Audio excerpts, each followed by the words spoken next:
भारत वर्ष की जो इकोनॉमी अभी जो ग्रो कर रही है उसमें रोल सबसे बड़ा किसका है?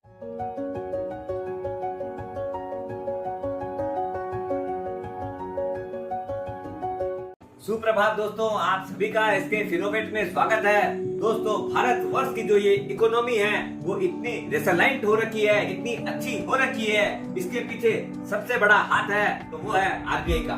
आरबीआई यानी रिजर्व बैंक ऑफ इंडिया, जो कि इंडियन एंड स्टेट गवर्नमेंट का जो बैंकर है वो है रिजर्व बैंक। शशिकांत जी को अभी banker of the world declare किया गया है। ये अवार्ड उनको मिला है। क्यों मिला है? जब पूरा वर्ल्ड, यूरोप हो चाहे अमेरिका हो, सब कोई जूझ रहे हैं रिसेशन से, मंदी से, और वैसे ही तब भी इंडिया की इकोनॉमी इतनी बढ़िया ग्रो कर रही है। उसके मुख्य कई रीजन है, उसको कैसे उन्होंने शशिकांत जी ने कंट्रोल किया उसके बारे में बात करेंगे। दोस्तों, मैक्सिमम आदमी लोग बात करते हैं तो लगता है कि आरबीआई सिर्फ नोट छापने की मशीन है, लेकिन ऐसा नहीं है दोस्तों। आरबीआई के बहुत सारे ऐसे फंक्शंस हैं, उसकी अभी जो बात करेंगे एक एक करके कितने महत्वपूर्ण काम करती है आरबीआई। सबसे इम्पोर्टेंट काम है करेंसी मैनेजमेंट। दोस्तों, जिस तरीके से अपने देखते हैं कि सप्लाई अपनी पूरी चेन के अंदर कितना रुपया बना रहना चाहिए, बैंकों के अंदर जहाँ पर कमी रहती है आरबीआई वहां पर सप्लाई देती है। बैंकों के पास ज्यादा रुपया हो जाता है तो वो बैंक से अपने पास मंगा लेती है, जिससे कि बहुत ज्यादा रुपया सर्कुलेशन में नहीं आ जाए। आज मिंट है, कॉइन्स के अंदर किस ढंग से कितने चाहिए, क्योंकि लॉन्ग ड्यूरेशन में काम करते हैं। अगर सोल्ड नोट्स हो जाते हैं, जो फटे पुराने नोट होते हैं, ये भी बहुत मात्रा में पूरे साल में निकलते हैं। इन सबको जमा लेके वापस से उनको रिप्रिंट करके बैंकों को देना, सारे सिस्टम में लेके आना। और एक करेंसी का महत्वपूर्ण काम, जैसे फेक करेंसी कहीं रोलिंग में तो नहीं है, उन सबको कैसे टेपिंग करके पकड़ा जाए। अभी 2016 में डिमोनेटाइजेशन हुआ था, इसका भी बहुत महत्वपूर्ण यही एक रीजन था कि वर्ल्ड में बहुत ज्यादा फेक करेंसी आ गई थी, उसको कंट्रोल करने के लिए कार्य किया गया था। दूसरा, अभी 2023 के अंदर अपना 2000 रुपया के जो नोट हैं उन सबको उन्होंने कॉल फॉर किया, जिससे ये जो बड़ी करेंसी जो बहुत आदमी लोग जो होल्डिंग कर रहे थे और बहुत सारा मिसयूज जो हो रहा था, उसको रोकने के लिए भी ये काम आरबीआई ने किया। दूसरा है पेमेंट सेटलमेंट सिस्टम, जैसे अपने एनईएफटी हो, आरटीजीएस हो, यूपीआई हो, आईएमएफएस हो, जितने भी काम है तो सारे को कंट्रोल आरबीआई ही जिम्मेदार रहती है। आप देख रहे होंगे कि कैसे सीमलेसली ये कार्य करवाना है। कुछ सेकंडों के अंदर ही रुपया जो आपके अकाउंट से दूसरे अकाउंट में, not only in India, across the globe कैसे ट्रांसफर होते हैं।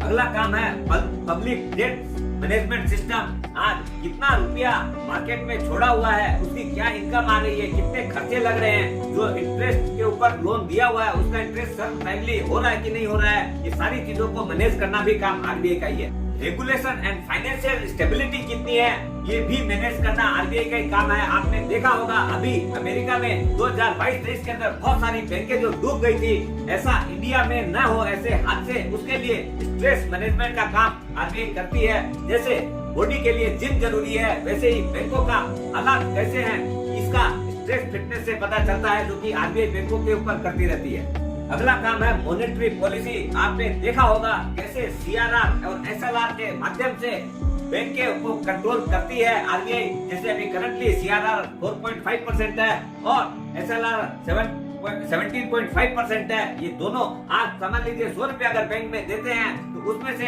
आपका करीब 22.5 रुपया जो है वो आरबीआई अपने पास रिजर्व में रखती है, जिससे कोई भी कारण से अगर बैंक में कुछ कम बेसी हो तो वो बैंक को मैनेज कर सके। जैसे यस बैंक 2020 के अंदर हुई थी, आपका अगर वो रेशियो उनके पास नहीं जमा होता तो हो सकता है बैंक डूब जाती।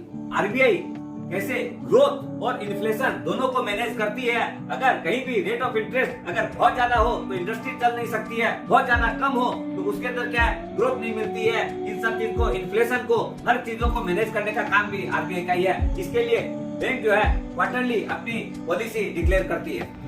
फॉरेन एक्सचेंज मैनेजमेंट, ये भी एक बहुत ही महत्वपूर्ण चीज है। कैसे कैसे अपने डॉलर के केस में हो या और फॉरेन की जो करेंसी है पाउंड है, उसके केस में कैसे इंडिया का रुपया स्ट्रॉन्ग बनता है या वीक बनता है, उस सब का भी ध्यान रखती है। इकोनॉमी को ग्रोथ देने के लिए बहुत सारे प्रायोरिटी सेक्टर डिक्लेयर करती है, जैसे एग्रीकल्चर है, आपका फाइनेंशियल लोन है, एजुकेशन लोन है, किस ढंग से इसको मैनेज किया जाए, जिससे बैंक को कम से कम 40% जो है इन प्रायोरिटी सेक्टर को लोन देना पड़ता है। दोस्तों, वीडियो बड़ी मेहनत से बनाते हैं और वीडियो अच्छे भी लग रहे हैं तो उनको लाइक एंड शेयर तो बनता ही है। और अगर अभी तक सब्सक्राइब नहीं किए तो चैनल को जरूर सब्सक्राइब करिएगा, ये हमारे लिए बहुत वैल्यू क्रिएट करता है। आरबीआई कमाई भी करती है, अपने जैसे फ्लक्चुएशन होती है करेंसी के अंदर तो उसके अंदर भी अपना कमाई करती है आरबीआई। आरबीआई के पास आज के दिन 500 बिलियन डॉलर से ज्यादा का रिजर्व है, उसको भी आरबीआई जो है यूएस ट्रेजरी बॉन्ड है या फॉरेन बैंकों में लगा के उसके अंदर भी अर्निंग करती है। बैंकों के अंदर जो आपस में लेंडिंग कराती है उसमें भी अर्निंग करती है। आरबीआई का जो खर्चा है, उनके जो स्टाफ है, उनकी सैलरी है, नोट छपाने के जो प्रिंटिंग की कॉस्ट है या एजेंसी मैनेज करने के जो कॉस्ट है, उसके अलावा जितना भी रुपया है वो नेट प्रॉफिट में आता है। वो जो पैसा है वो सारा सेंट्रल गवर्नमेंट को वापस दे देती है। वो भी एक बहुत बड़ा रुपया है सेंट्रल गवर्नमेंट को। इसके अंदर मिनिस्ट्री ऑफ फाइनेंस को एक जैसे इनकम टैक्स आता है या जीएसटी आती है, वैसे ही ये भी एक इनकम सेंट्रल गवर्नमेंट की होती है, जो कि हो सकता है 1 लाख करोड़ भी हो, 70,000 करोड़ भी हो, ऐसे बहुत बड़ा रुपया सेंट्रल गवर्नमेंट को मिलता है। इसलिए दोस्तों आरबीआई का रोल बहुत ही महत्वपूर्ण है इंडियन इकोनॉमी के अंदर। वो चाहे ग्रोथ हो, चाहे इन्फ्लेशन हो, चाहे कंट्रोलिंग ऑफ इंटरेस्ट रेट हो, और चाहे इंटरनेशनल रेपुटेशन हो इंडिया की। दोस्तों स्वस्थ रहो, मस्त रहो और आरबीआई के फंक्शन में देखो कि इंडिया में कितना बड़ा योगदान है उसका।